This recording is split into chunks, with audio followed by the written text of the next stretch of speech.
أعوذ بالله السميع العليم من الشيطان الرجيم بسم الله الرحمن الرحيم والعاديات ضبحا فالموريات قدحا فالمغيرات صبحا فأثرن به نقعا فوسطن به جمعا إن الإنسان لربه لكنود وإنه على ذلك لشهيد وإنه لحب الخير لشديد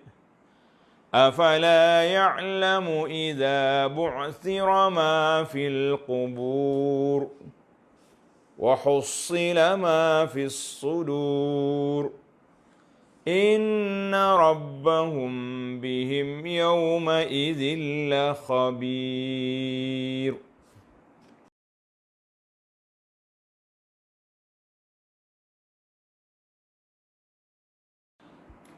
Muqaddimah surah. Yang pertama kita pergi kepada tasmiyatus surah, nama surah. Surah ini nama apa? Dalam kitab ni tulis surah Al-Adiyat.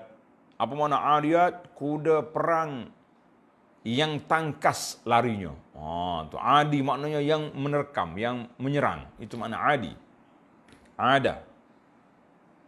Itu salah satu daripada nama dia Al-Adiyat. Kerana pada awal surah ini Allah Ta'ala bersumpah dengan kuda perang yang demikian sifatnya untuk menegaskan setakat mana derhakanya manusia yang tidak bersyukur akan nikmat Tuhannya.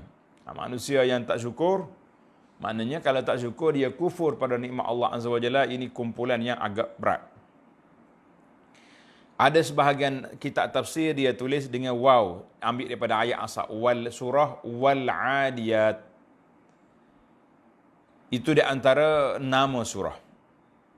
Dari sudut bilangan ayat mengandungi 11 ayat. 11 ayat bittifaqihim, dengan sepakat ulama-ulama tafsir mengatakan 11 ayat. Surah ini dalam pimpinan memilih surah ini diturunkan di Makkah, dipanggil surah Makkiyah. Ini berdasarkan kepada qaul Sayyidina Abdullah bin Mas'ud radhiyallahu anhu dan juga pendapat Syekh Atha, Al-Hasanul Basri dan Ikrimah. Ini kumpulan yang pertama, dia kata surah ini Makkiyah, surah ini diturunkan di Mekah. Ada juga pendapat yang kedua, dia kata Madaniyatun. Surah ini diturunkan Madinah. Ini pendapat siapa? Pendapat Sayyidina Abdullah bin Abbas, Anas radhiyallahu anhum, Qatadah, wa rajjahahu At-Tahir Ibnu Ashur. Dalam kitab dia At-Tahrir wa Tanwir, dia kata surah ini Madaniyah.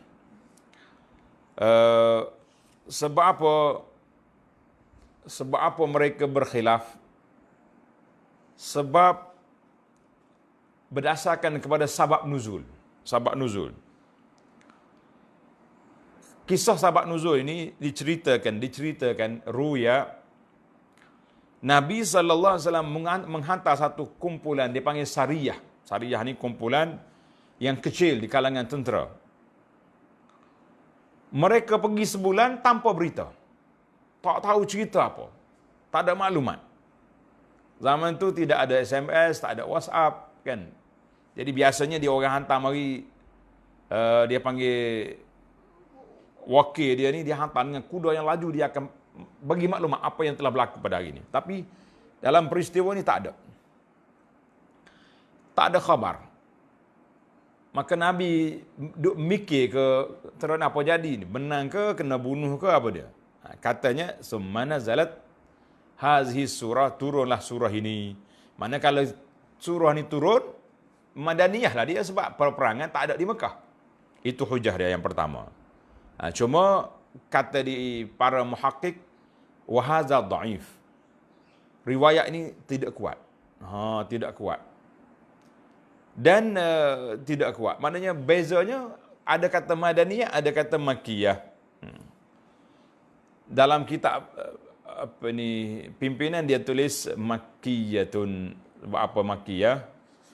Sebab ayat dia pendek-pendek, walaupun ada cerita peperangan, tapi ada benda lain yang kita akan bincangkan nanti, insya-Allah. Allahu Akbar. Biasanya begitulah. Cerita sahabat-sahabat nuzul ni ada yang sahih, ada yang banyak tak sahih. Ana ada beli satu kitab 3 jilid.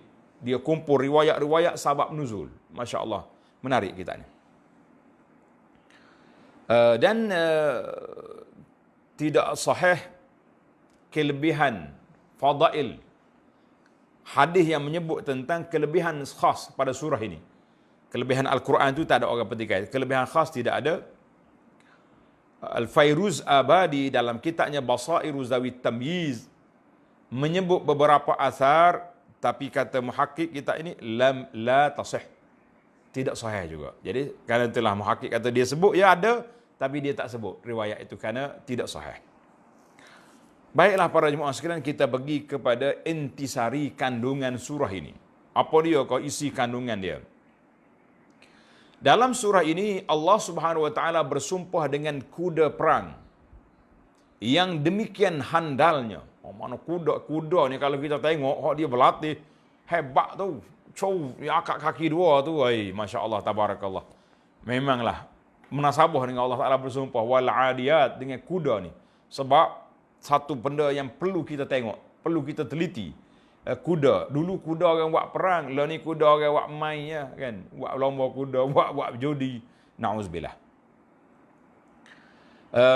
Kerana hendak menanamkan semangat kepahlawanan dan semangat jihad dalam jiwa orang-orang yang beriman, supaya sentiasa sedia berjuang mempertahankan agama dan keselamatan negara dari sebarang pencerobohan.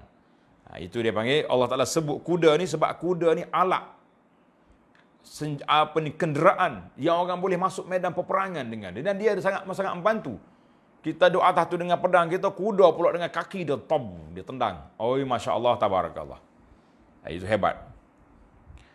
Yang kedua, Allah bersumpah dengan kuda perang yang sangat-sangat dihargai untuk menerangkan sifat-sifat yang terkeji yang terdapat pada jenis manusia yang sangat-sangat kufurkan nikmat Tuhannya. Dan yang memperlihatkan dengan tingkah lakunya itu, akan keadaan demikian, ia juga disebabkan tamak halabanya kepada harta benda, sangat-sangat bakhil, kedekut, kopi, dan menyekat dirinya daripada berbuat amal kebajikan. Nah, ini sifat yang kedua Allah Ta'ala sebut dalam ayat ini, kan. Nah, maka itulah Allah Ta'ala sebut, patutkah ia bersikap demikian? Kemudian habis cerita kuda ni tu, awak mari cerita, mu nak bangkit semula di hari kiamat, kamu akan tahu apa yang kamu sembunyikan. Maka Allah Ta'ala akan nyatakan apa yang kita terkandung dalam dada kita, diketahui oleh Allah Azza wa Jalla. Jangan kita buat seolah-olah Tuhan tak tahu apa yang kita lakukan. Baiklah para jemaah sekalian, dari sudut intisari, kemudian kita tengok dalam surah ini ada 3 part ataupun 3 kategori tanda. Kita belajar ilmu tadabbur Quran ni, tiga keadaan dalam surah ini. Kategori yang pertama, 5 ayat yang pertama, wal adiyati fal muriyat fal mughirat fa asarna bihi fa wasatna bihi jama'. 5 ayat kan. Ini muqaddimah kepada menunjukkan qasaman, 5 sumpah.